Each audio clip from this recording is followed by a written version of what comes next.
Ships in the making, bound for a distant shore, world for the taking, men gone forevermore, boarding and setting sail. Sexto Continente, dirigido por el obispo de Orihuela, Alicante, Monseñor José Ignacio Munilla.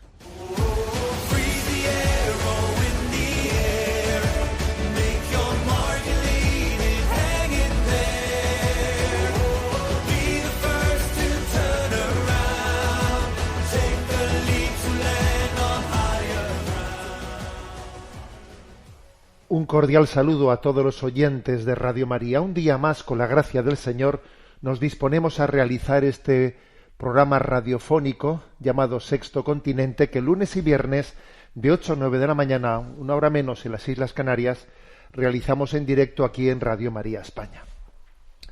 Ayer resonaba la palabra del Santo Padre en la plaza de San Pedro, dirigida a todo el orbe, diciendo después de los acontecimientos que han tenido lugar, los acontecimientos bélicos que han tenido lugar en Oriente Medio, diciendo lo siguiente: sigo en la oración, con preocupación y también dolor, las noticias de las últimas horas sobre el agravamiento de la situación en Israel a causa de la intervención de parte de Irán. Hago un fuerte llamado a que se detenga toda acción que pueda alimentar una espiral de violencia, con el riesgo de arrastrar a Medio Oriente a un conflicto bélico aún más grande. Ninguno debe amenazar la existencia de otros. Que en cambio todas las naciones se pongan de parte de la paz y ayuden a los israelíes y a los palestinos a vivir en dos estados, lado a lado, con seguridad. Es su profundo y lícito deseo y es su derecho, dos estados vecinos. Que se llegue pronto a un cese de fuego en Gaza y que se recorra el camino de la negociación con determinación, que se ayude a esa población que ha sido precipitada a una catástrofe humanitaria, que se libere pronto a los rehenes secuestrados hace meses. Cuánto sufrimiento, recemos por la paz. Basta a la guerra, basta de ataques, basta de violencia, sí al diálogo y sí a la paz. Son las palabras, como veis, pues transparentes, evangélicas, cero ideología y sencillamente pues mostrar delante del mundo que nosotros los cristianos tenemos que ser pues abanderados de la causa de la paz y no dejarnos arrastrar de nuestras pasiones en los conflictos que acontecen. Creo que es una palabra evangélica. También quiero, en este saludo de este programa, porque sabéis que nuestro programa de Sexto Continente se ha caracterizado por seguir de cerca la persecución religiosa en todas las partes del mundo, pero de una forma especial en Nicaragua, ¿no? Y bien lo sabéis, pues como hemos rezado mucho por Monseñor Rolando Álvarez, y lo seguimos haciendo, ¿no? Obispo de Matagalpa, a pesar de que esté ahora pues expulsado o exiliado pues en Roma, pues rezamos por toda la Iglesia perseguida en Nicaragua. Y tenemos una noticia de última hora que se hizo pública ayer, que es que afecta a Radio María, y es la siguiente, ¿no? Y es que Radio María de Nicaragua anunció que se han congelado sus cuentas bancarias en medio de la controversia que bien sabemos, ¿no?, de cómo la Iglesia Católica está siendo perseguida en Nicaragua. Se han dado muchos pasos, fueron expulsadas las religiosas de Madre Teresa, las misioneras de la caridad, también los colegios de los jesuitas, bueno, también multitud de Cáritas también tuvo que cerrar sus puertas. Fijaros, ¿no?, lo que es Cáritas, la prohibición también de realizar en muchos lugares las procesiones de Semana Santa. Ahora nos hemos desayunado con esta noticia. Han sido congeladas las cuentas bancarias de Radio María en Nicaragua, es decir, la cuenta corriente con la que se administran en los gastos que tiene la radio. Se ha se ha puesto como excusa o como justificación, pues que no tiene todos los papeles en regla, Radio María. Radio María rápidamente ha aclarado que no tiene conciencia de eso, que a ver qué papel es el que no está en regla, que entiende que todas las presentaciones de las cuentas anuales, etcétera, todas están perfectamente presentadas, pero así sin más y sin aviso previo, porque claro, si tú tienes algún problema administrativo tendrá que haber habido algún aviso previo de algo, ¿no? Pues no, sin aviso previo de nada y además sin saber exactamente a qué es lo que se está aduciendo, porque no se entiende, se dice que la cuenta corriente queda congelada o queda intervenida en Radio María Nicaragua. Bueno, pues tenemos un hermanamiento doble con Nicaragua, ¿no? Uno es el de los cristianos que son perseguidos, la Iglesia que es perseguida, y otra, pues la de Radio María. Lo digo por el hecho de que estemos en las ondas de Radio María haciendo este comentario. Es un misterio, hasta qué punto el Evangelio puede resultar insoportable para quien vive en tinieblas. Quiero recordar una cosa, ¿no? Como yo todavía no era un seminarista, como el 4 de marzo de 1983, Juan Pablo II, San Juan Pablo II, llegaba al aeropuerto de Managua. Entonces, allí le recibió ya el Daniel Ortega, ¿no? Fíjate, ya Daniel Ortega entonces, ¿no? Recibió a Juan Pablo II y estaba con él uno que era ministro suyo, Ernesto Cardenal, que era el ministro de Cultura, un sacerdote, ¿no? Que había entrado, fíjate, ni más ni menos que en el gobierno sandinista, bajo la bandera de la teología de la liberación, etcétera, etcétera, ¿no? Entonces aquello era, pues digamos, ¿no? Digo esto para denunciar cómo dentro de nuestra propia casa nos hemos metido goles en propia meta, y como en aquel momento pues había, ¿no? Pues muchos católicos que defendían esa bandera del Frente Sandinista, etcétera, etcétera, y entonces allí San Juan Pablo II le reprendió públicamente a Ernesto Cardenal, el cual en el aeropuerto se puso de rodillas delante del Papa y él le dijo: tiene usted que regularizar su situación, usted no es sacerdote de Dios y usted no puede ser ministro de un gobierno, Y entonces, bueno, fijaros, recuerdo que muchos medios de comunicación, ¿no? Se lanzaron, se escandalizaron, ¿no? Pusieron el grito en el cielo, cómo el Papa no puede hacer esa llamada de atención, pues a un sacerdote que se ha comprometido con un gobierno que lucha en favor del pueblo y tal. Bueno, mira tú, 40 años después, cómo se entienden las cosas. El malo era Juan Pablo II, que le había llamado la atención a Ernesto Cardenal. Fíjate tú cómo 40 años queda patente que en ese gobierno sandinista, que en esa revolución sandinista no había ni el mínimo respeto, ¿no?, al sentido de la conciencia y de la libertad de los pueblos. A veces en nombre de la justicia, en nombre de los pobres, se ha aplastado la libertad de conciencia. Y este es un caso, y hay que decir que la libertad religiosa es el primer signo de la libertad de conciencia. Entonces, nos unimos, por lo tanto, ¿no? Nos unimos al pueblo de Nicaragua en esa prueba tan fuerte que está pasando, y por lo tanto, en este arranque de este programa tenemos dos causas. Ofrecemos el programa de hoy por la paz del mundo, para que no se forme una cascada de acciones y reacciones, que es lo que puede ocurrir ahora mismo. Ojo por ojo y diente por diente, y el mundo se quedará ciego y desdentado. Y es el riesgo que tenemos ahora mismo. Y claro, y todo el mundo dice que está respondiendo a la agresión del otro. Y yo respondo a la tuya, y tú respondes a la mía. Ojo por ojo y diente por diente, y el mundo se quedará ciego y desdentado. Que es el riesgo que tenemos. Esa es la primera llamada a la paz y oración por la paz. Y la segunda es por la libertad religiosa, y especialmente hoy oramos por Radio María Nicaragua, y lo vamos a hacer con un Ave María. Dios te salve María, llena eres de gracia, el Señor es contigo. Bendita tú eres entre todas las mujeres y bendito es el fruto de tu vientre, Jesús. Santa María, Madre de Dios, ruega por nosotros pecadores, ahora y en la hora de nuestra muerte. Amén. Sexto Continente es un programa que tiene interacción con los que sois usuarios de redes sociales, en Instagram y en Twitter, a través de la cuenta @obispo_munilla, en Facebook a través del muro que lleva mi nombre personal de José Ignacio Munilla. Hay también una cuenta habilitada en TikTok con el nombre En ti confío. También decir que el canal de WhatsApp y de Telegram también está a disposición de esa difusión.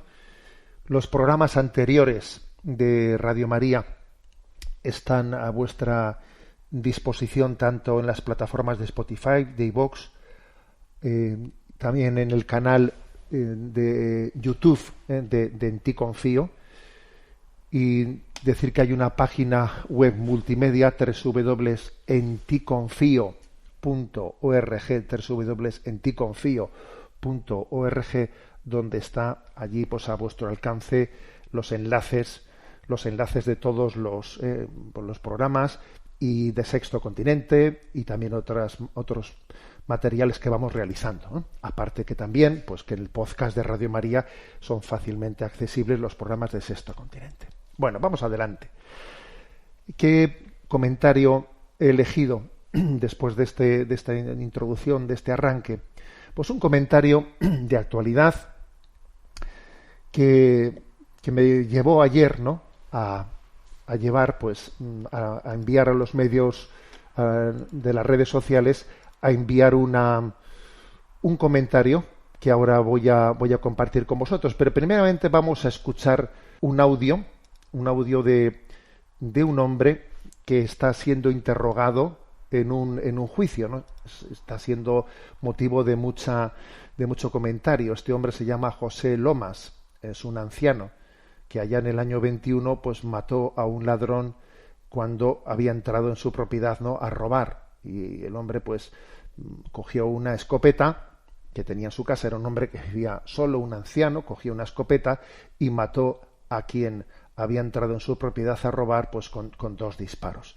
Entonces hay una polémica bastante grande sobre qué tipo de legislación o qué tipo de medida penal se le aplica, porque ha sido condenado por un tribunal por homicidio con dolo, es decir, con una intencionalidad deliberada de cometer un delito a sabiendas, ¿no? O sea, es decir, homicidio con dolo, ha sido condenado a ello.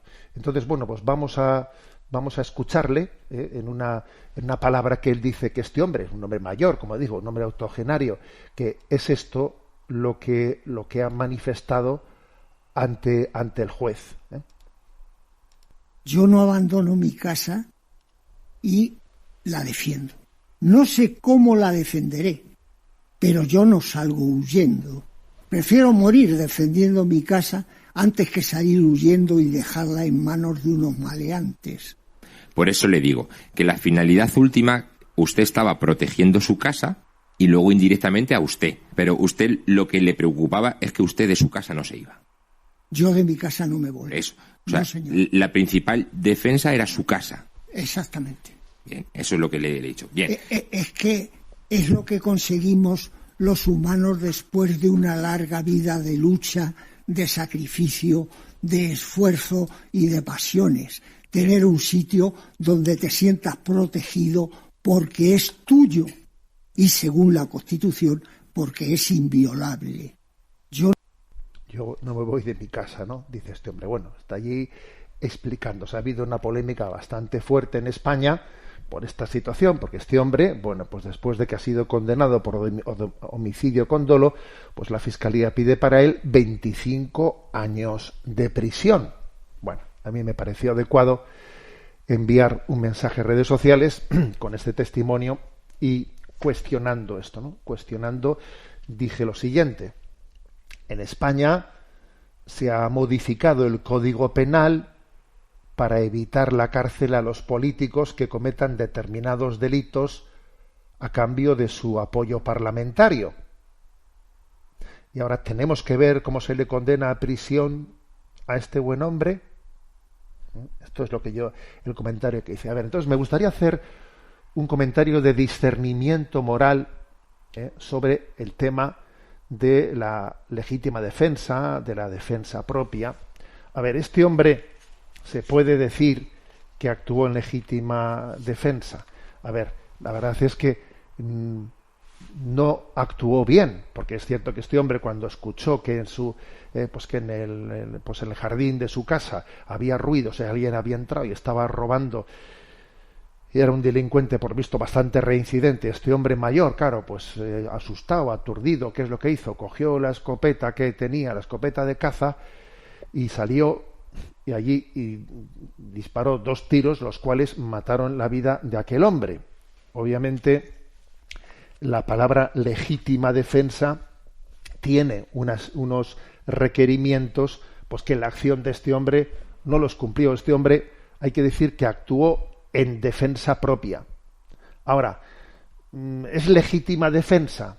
Pues eso ya es otro tema, porque es verdad que la doctrina sobre la legítima defensa dice que tiene que haber una proporcionalidad en el ejercicio de la violencia.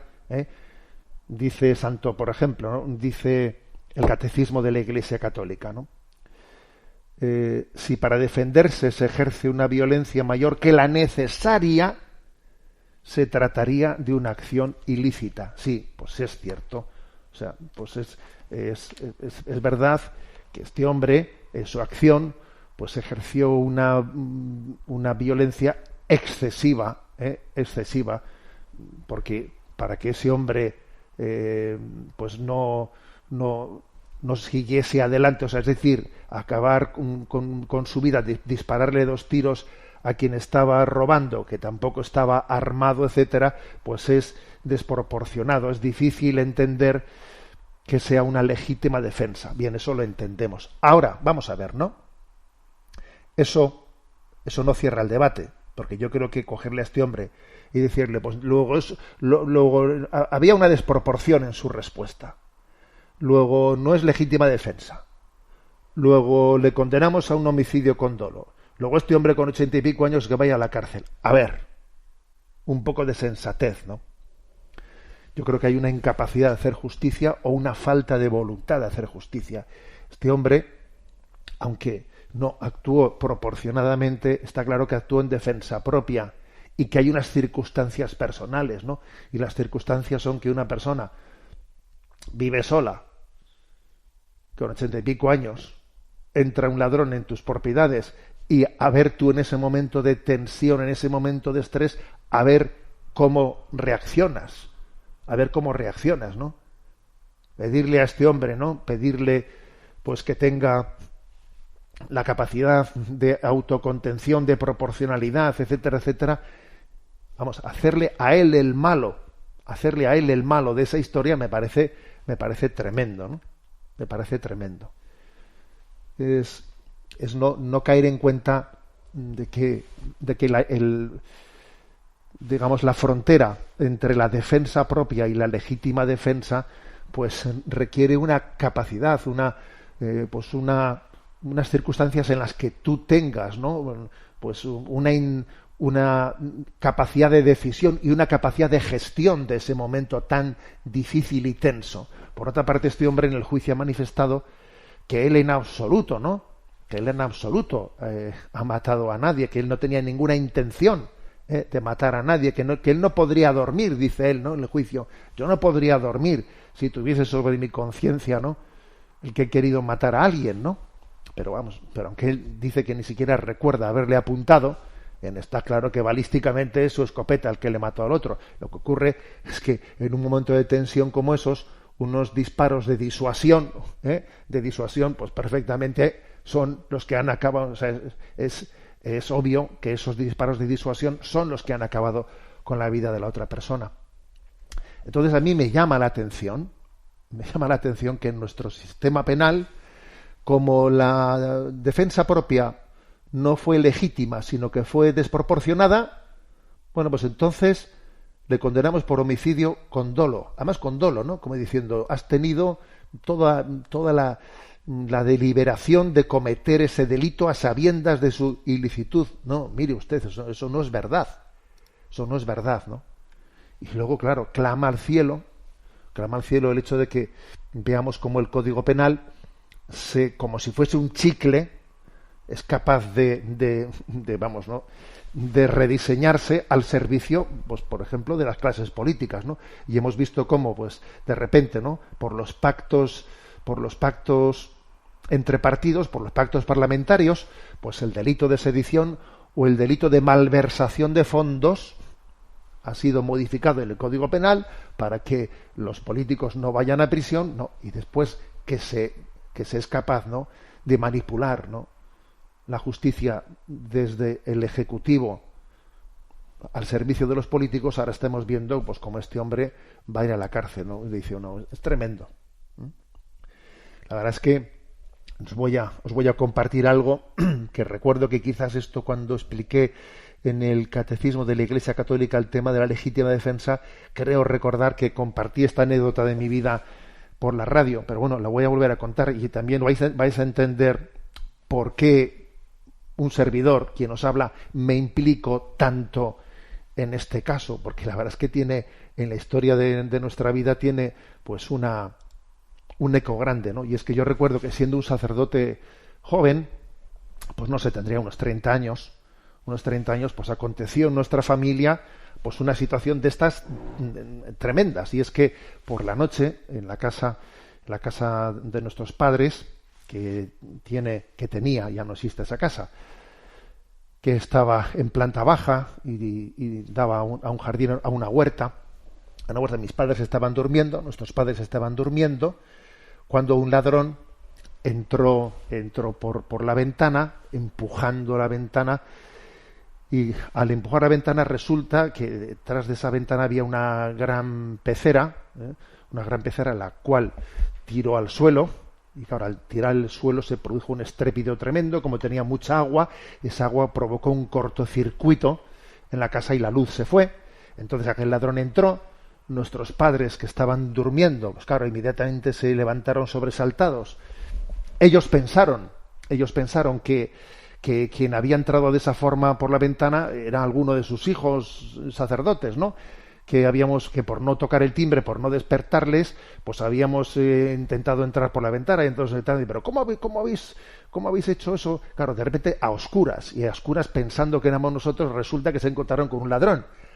Allí se organizó una pelea entre nuestros padres y aquel ladrón, aquel delincuente, ¿no?, a esas horas de la mañana, luchando sin verse, en una situación pues delicadísima, con una pelea tremenda, que podía haber pasado allí cualquier cosa.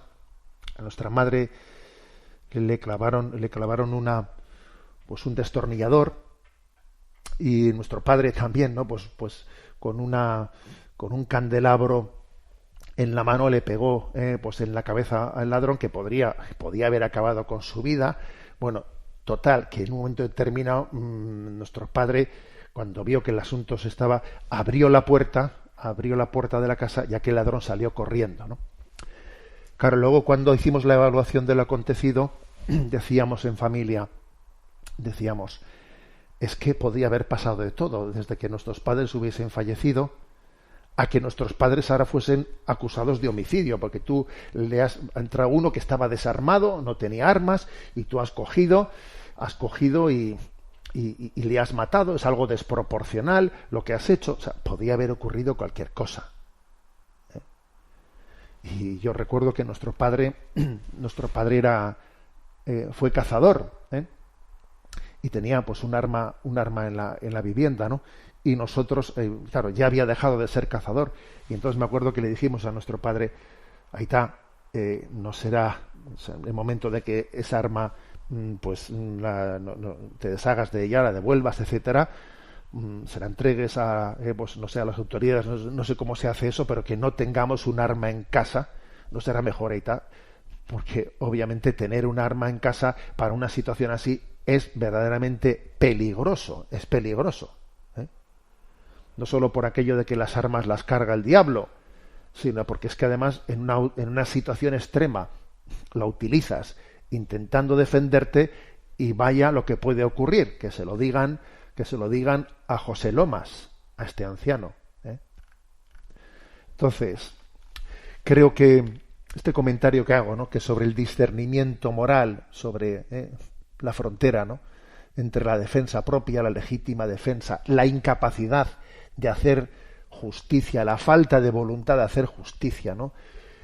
Y, vamos, de alguna manera, pues la diferencia tan insultante que existe, ¿no?, de poner ser capaces de modificar el Código Penal al servicio, ¿no?, de quienes nos gobiernan, y de aplicar de una manera inhumana el Código Penal hacia un hombre que es obvio, que no tiene mala intención alguna, sino que se ha sentido agredido, estaba en su casa, de repente han entrado, y a ver cómo él lleva adelante esa defensa propia. A ver, la verdad es que es uno de estos casos en los que dice uno, la justicia es la de Dios.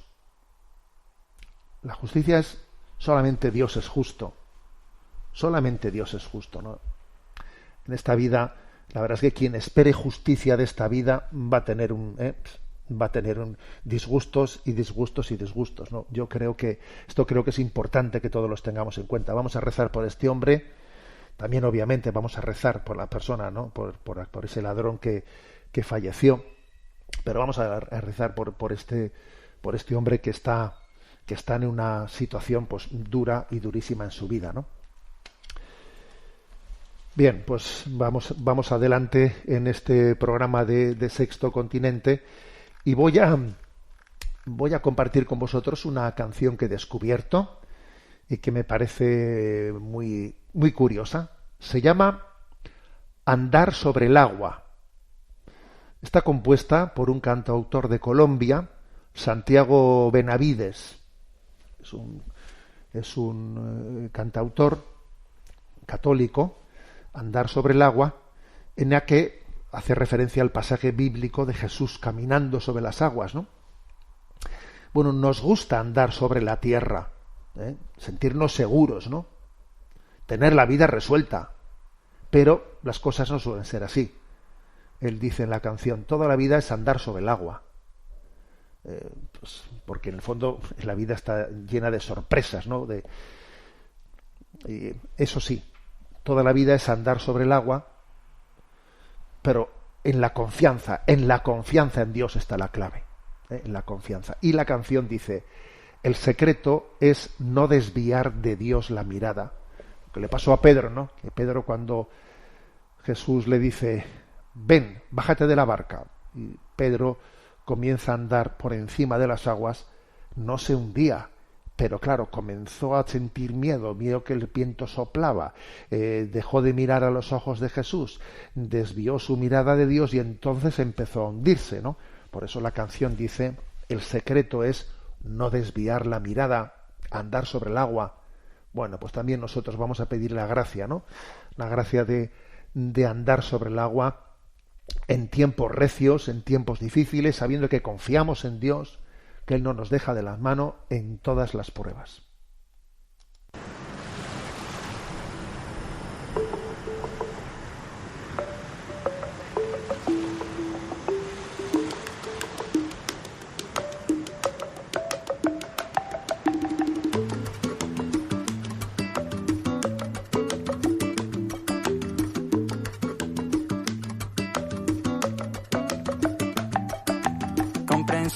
Es la obsesión por la tierra firme, pero dime si no, que cada viaje que valió la pena empezó porque alguien hizo la vela. Hizo la vela.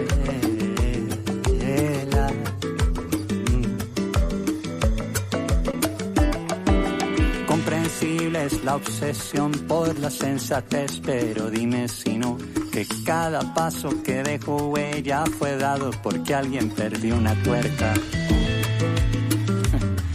Perdió una tuerca.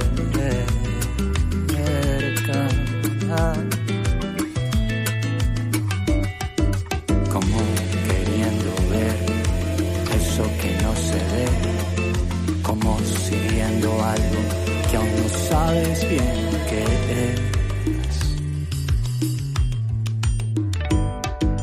Toda la vida es andar sobre el agua, andar sobre el agua. Toda la vida es andar sobre el agua, andar sobre el agua. Toda la vida es andar sobre el agua, andar sobre el agua. Toda la vida es andar sobre el agua, andar sobre el agua. Sobre el agua,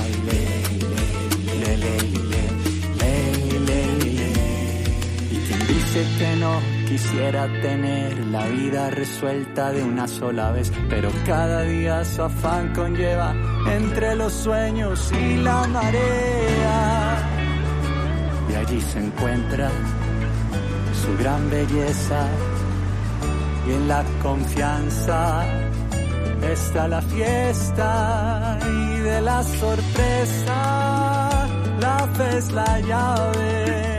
Tú das el paso y el mar se abre.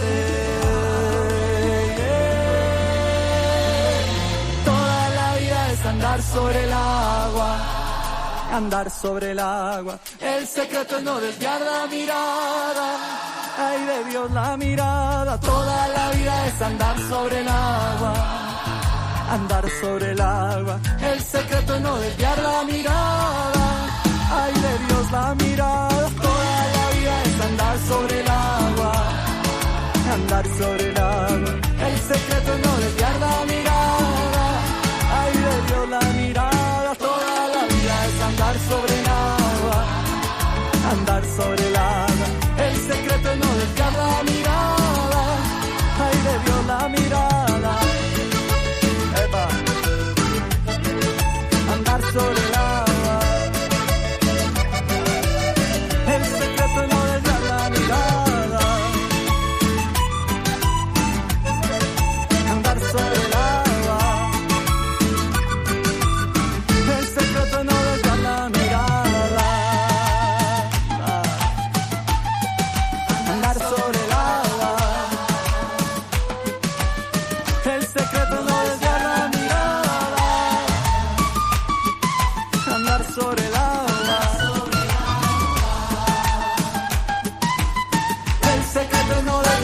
Mirada.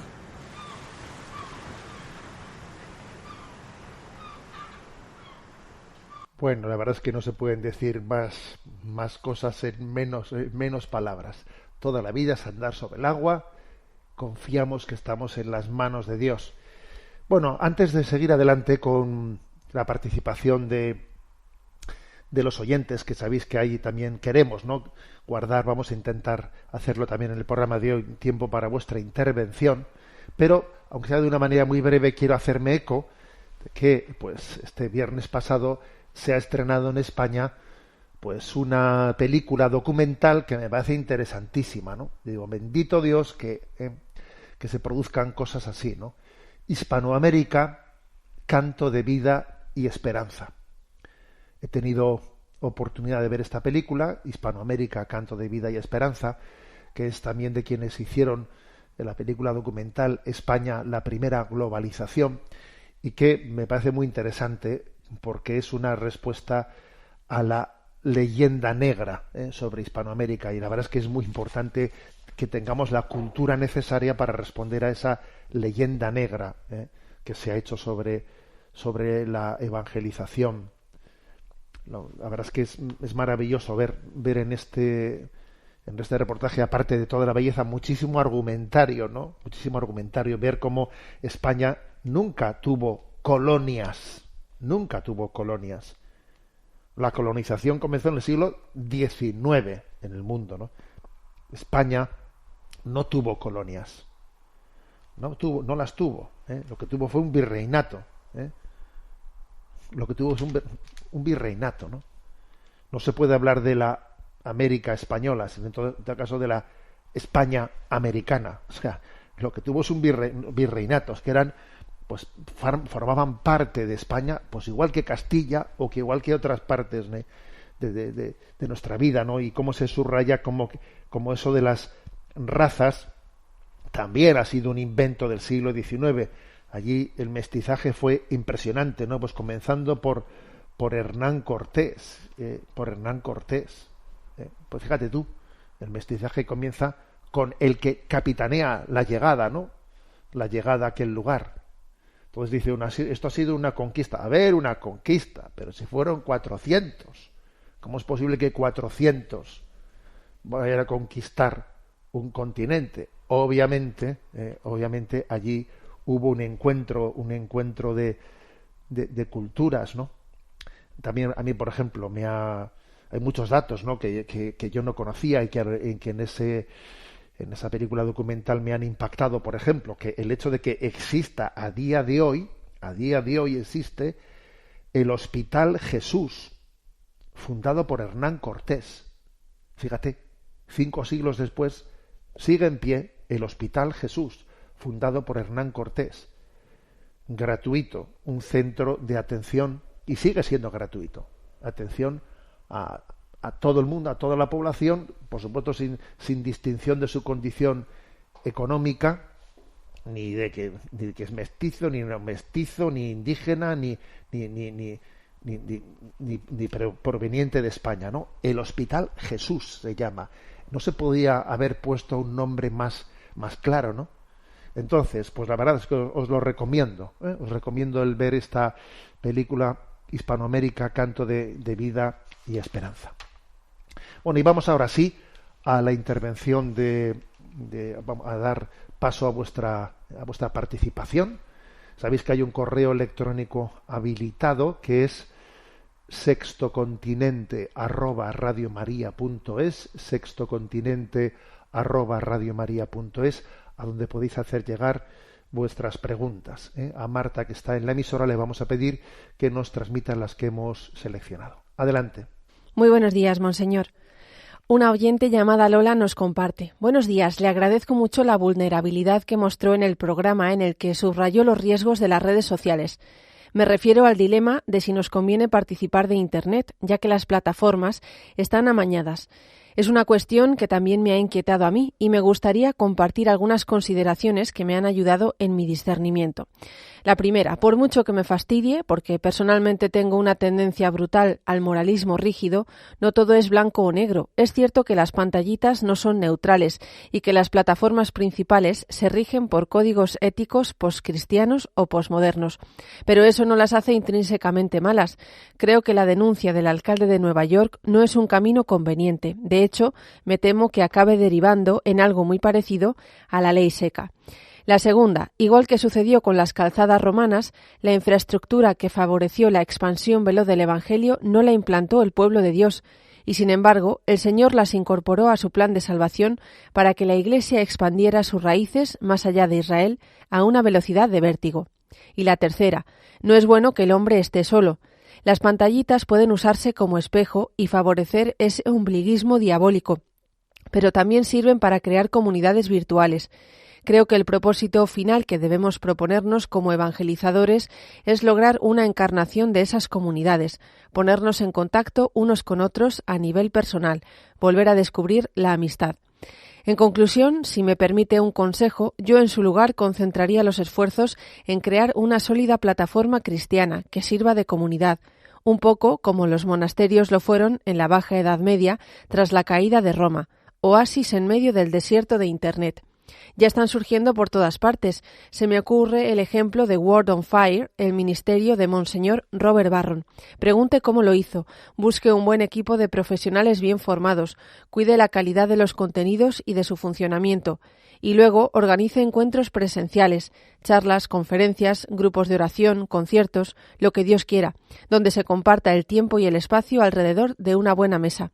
Perdone si le he parecido arrogante, si esto le ayuda, bendito sea Dios, y si no, lo olvida con toda paz y bendito sea Dios también. Un cariñoso saludo, cuente con mis oraciones. Bueno, a ver, lo que nos plantea Lola, pues es interesante para continuar sobre esa reflexión, ¿no?, sobre la ambivalencia de las redes sociales. Bueno, a ver, estoy de acuerdo en, que lo que tenemos que centrarnos es utilicemos las redes sociales para la evangelización, hagámoslo de manera que al mismo tiempo que evangelizamos a través de las redes, se vea también después el puente hacia los encuentros personales, etcétera. Bueno, creo que eso es con mayor o menor calidad, obviamente, pues es lo que intentamos, ¿no? Lo que intentamos. Bien, estoy de acuerdo en la conclusión final, pero quizás me va a permitir, Lola, que también ponga mi punto de matiz, ¿no? Mi punto de matiz en que creo que, por ejemplo, esa imagen que ha puesto sobre las calzadas romanas, yo creo que no sé si es muy feliz, porque claro, es cierto que las calzadas romanas fueron utilizadas, no sirvieron para que el cristianismo se difundiese. Ya, pero es que las calzadas romanas son un lugar, una forma de comunicación que era inocua. O sea, que era inocua. Pero es que en este caso, las redes sociales no son inocuas, sino que tienen muchas trampas interiores. Si uno quiere poner un ejemplo, habría que decir que, pues como si las calzadas romanas tuviesen trampas en ellas, trampas en los que caminan se quedan atrapados y no pueden seguir caminando, como si las calzadas romanas estuviesen llenas de trampas escondidas. Por eso me parece que es demasiado, digamos, pues ingenuo poner el ejemplo de cómo se utilizaron un tiempo las calzadas romanas, ¿no? para difundir el cristianismo, así utilicemos las redes sociales nosotros para hacerlo. En las redes sociales hay trampas. Muchas personas están quedando atrapadas, ¿no? Atrapadas por las adicciones. Muchísimas trampas están quedando atrapadas por las adicciones. De hecho, fijaros, ¿no? Pues también se nos ha la propia administración del gobierno español ha anunciado, pues el hecho de que se va a revisar la utilización de los dispositivos móviles en las escuelas, etcétera. Por eso yo no creo, disiento con la oyente en que la denuncia que ha hecho el alcalde de Nueva York no sea un camino conveniente. Yo sí creo que es un camino conveniente y que eso es compatible con el seguir utilizando las redes. A ver, yo las utilizo y estoy de acuerdo en lo que dice la oyente de que hay que intentar utilizarlas con intuición, con calidad, haciendo de las redes un lugar que luego nos lleva al encuentro personal, de acuerdo, pero que al mismo tiempo haya alguien, como esa iniciativa de Nueva York, en la que se lleve a las tecnológicas ante los tribunales y se les diga, aquí hay trampa, y el que se haya diseñado con los algoritmos, ¿no?, se hayan diseñado de esta manera, esto lleva a generar problemas de adicciones, problemas mentales, problemas... Y lo que el alcalde de Nueva York, por cierto, el alcalde de Nueva York, acompañado del responsable federal de Educación y de Sanidad. Ojo, que se ha presentado el alcalde con los dos responsables del Estado de Nueva York, tanto de Educación como de Sanidad, han llevado, ¿no?, a 5 tecnológicas a los tribunales para intentar demostrar que en los algoritmos hay trampa y que la epidemia de salud mental que está padeciendo en Nueva York, bueno, en Nueva York todo el mundo, ¿no?, pero bueno, ellos en su caso concreto, Nueva York, tiene mucho que ver con que esa calzada romana tiene trampa, está llena de trampas. Entonces yo creo que eso es complementario. Es complementario, o sea, es complementario el que haya quien dé esa batalla al mismo tiempo que se intente también utilizar las redes sociales, pues con una finalidad adecuada. Pero claro, el problema está en que el instrumento esté trucado, ¿no? Es imposible dejar de utilizar esa calzada, porque no tenemos otra. Porque ahora mismo las calzadas alternativas, es que no, en este mundo de la comunicación prácticamente no existen alternativas a los medios digitales.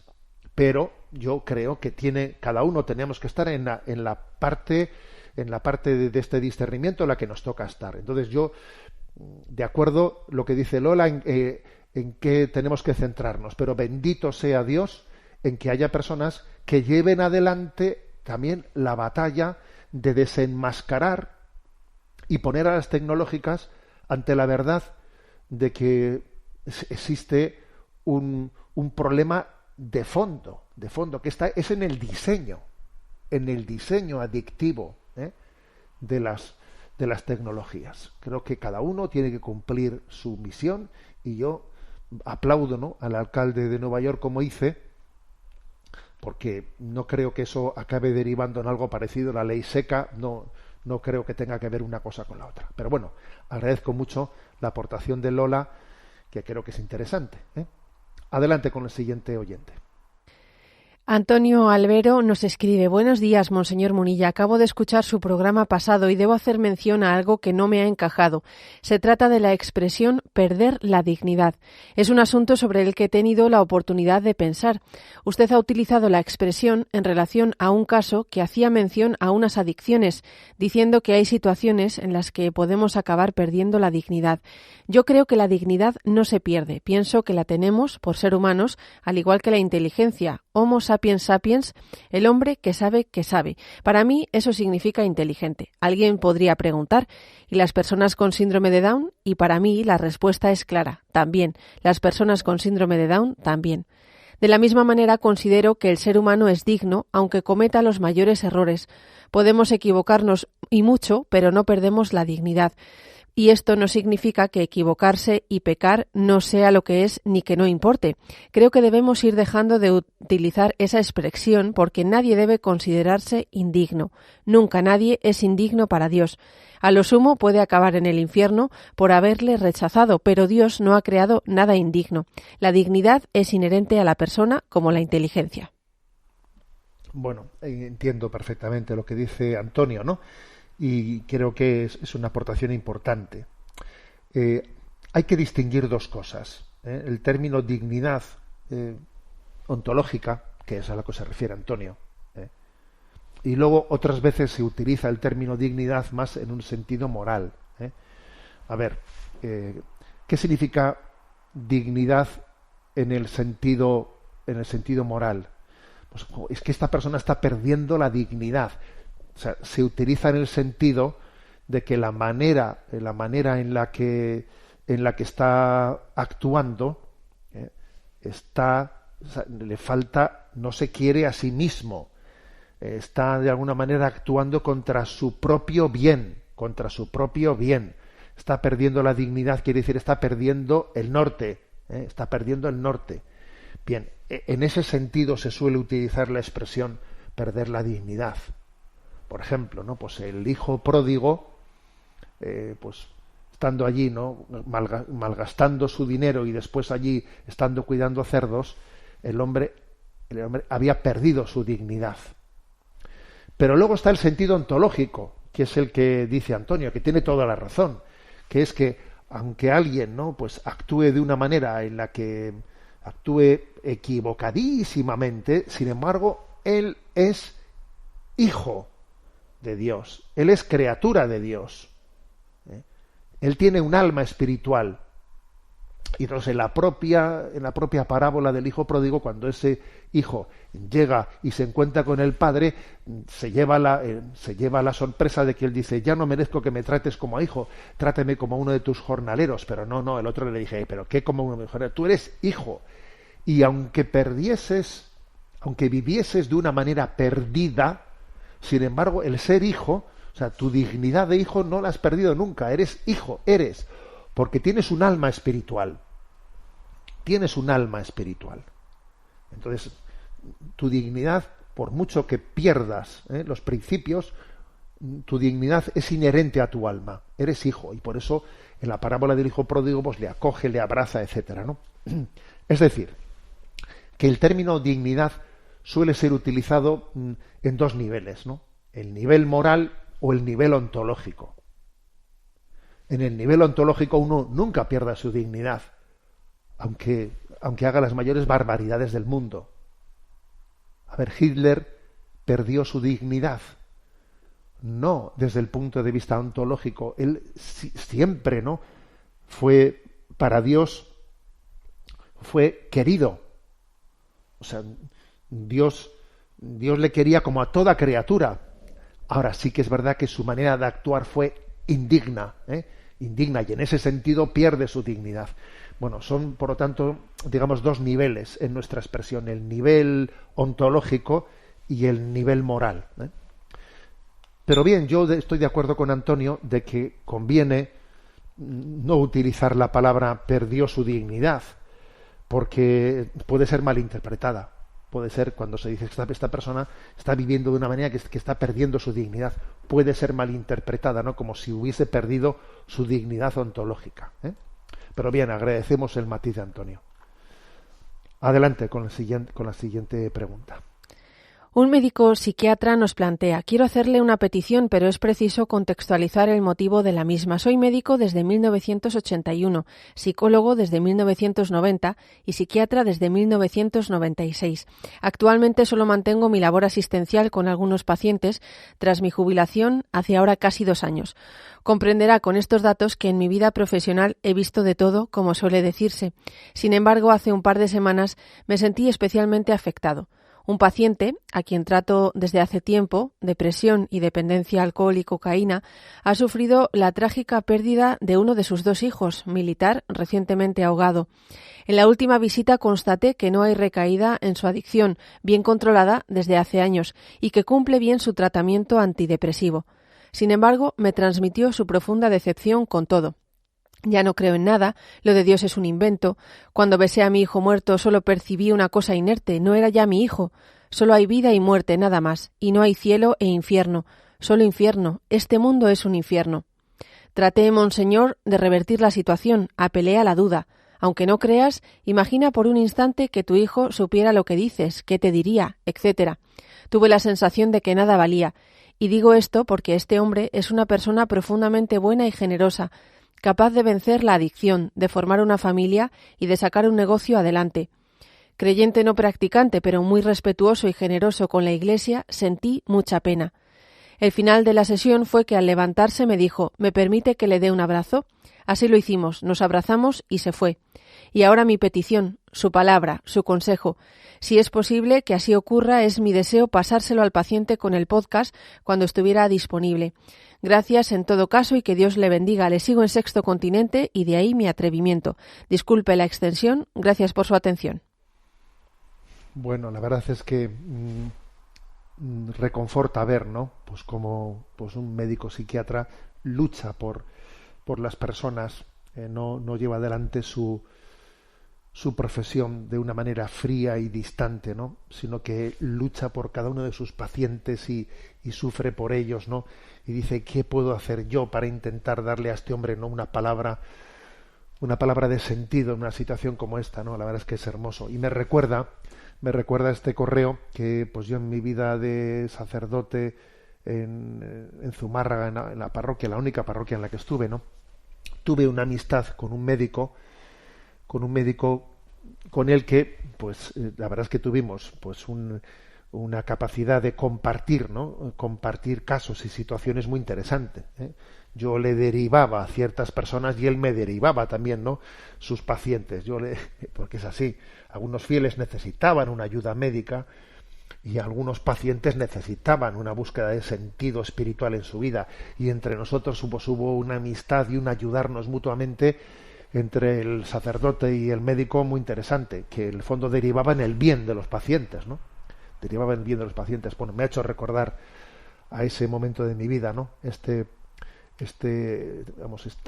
escrito, ¿no?, de este médico psiquiatra. Bueno, yo diría, no sé, pido al Señor, ¿no?, una palabra, y es en primer lugar que en el momento en el que ha acontecido pues una situación tan trágica como la de la pérdida de un hijo, en ese momento la forma en la que uno reacciona en esa conmoción es un tanto imprevisible, porque las emociones, la conmoción, tienen algo de incontrolable. Entonces, que se produzca, ¿no?, pues una situación o una respuesta de decepción interior, de que le parezca a uno de que pues no existe nada, todo es mentira, etcétera, ¿no? La verdad es que claro que esa reacción está dentro de las reacciones posibles, dentro de las reacciones posibles. También me estoy acordando de otro momento de mi vida, perdonad porque meta así postillas tan personales, ¿no? Pero recuerdo que en una ocasión en la que, siendo yo sacerdote, pues había habido un atentado terrorista, ¿no? Y habían matado pues a un ertzaina. Pues fui a visitar esa familia que estaba pues borracha de dolor, ¿no? Borracha de dolor. Y en ese momento habían pues pensado, pues pero ¿qué ha pasado? ¿Qué ha acontecido? ¿No? Entonces tuvieron una reacción muy parecida a la que cuenta este médico psiquiatra, a pensar, es que Dios no existe, es que estábamos equivocados, ¿no? Todo era mentira. Tuvieron una reacción de este tipo.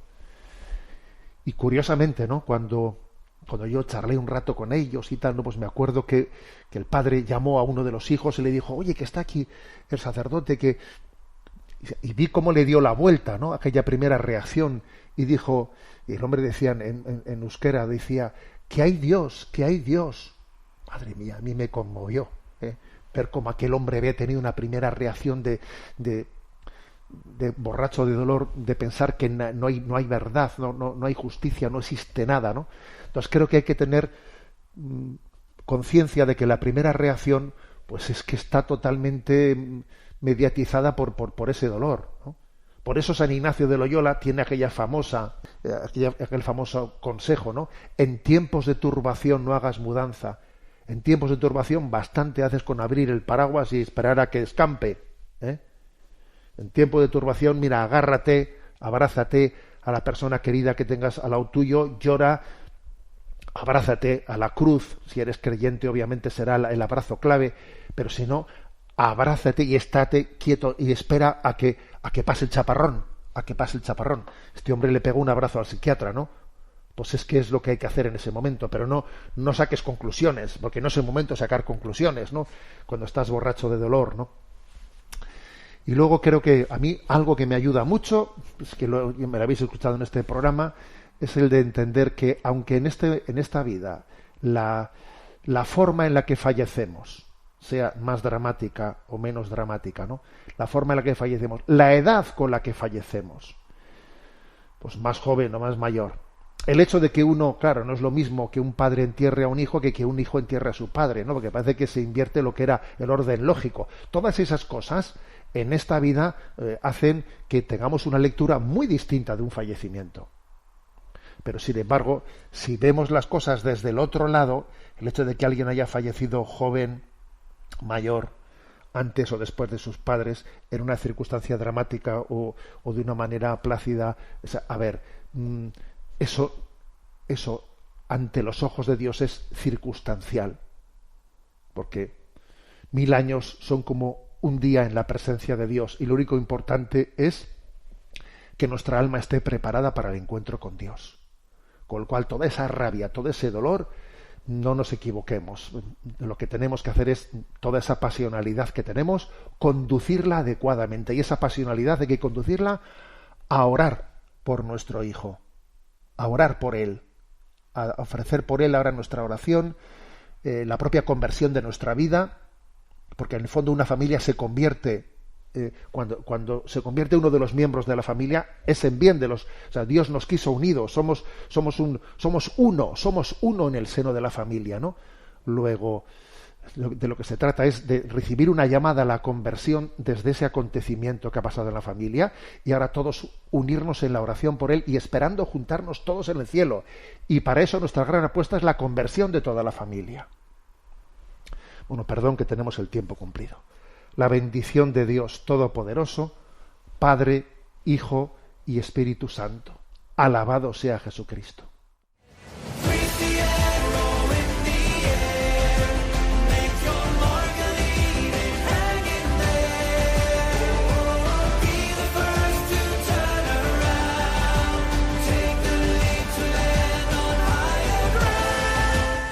Finaliza en Radio María Sexto Continente, dirigido por el obispo de Orihuela, Alicante, Monseñor José Ignacio Munilla.